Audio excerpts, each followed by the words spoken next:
شعور في ضمير الشعوب العربية والإسلامية يبحث عن طريق للإفصاح، فكان هذا المهرجان مهرجان شكرا تركيا في اسطنبول.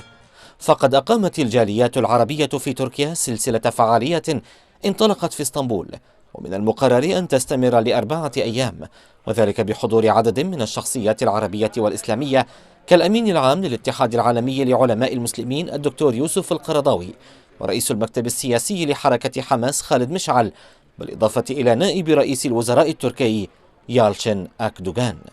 باسم هذه البلاد كلها جئنا نحيي تركيا، نحييها ونقول لها شكرا تركيا.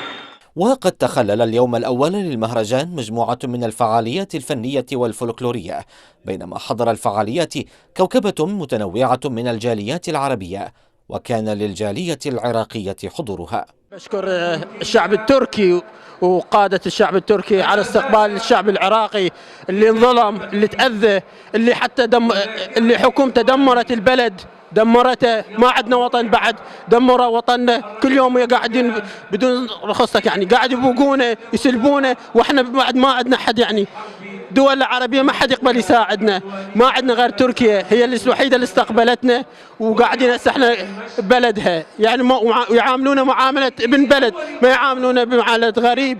الشعوب العربية لا تنسى وقفات جيرانها التاريخية، خصوصا في ظل الأزمات، ومنها ما يحصل في سوريا، إذ فتحت تركيا أبوابها في وجه اللاجئين السوريين، معلنة أنهم ليسوا لاجئين بل مهاجرين وضيوف.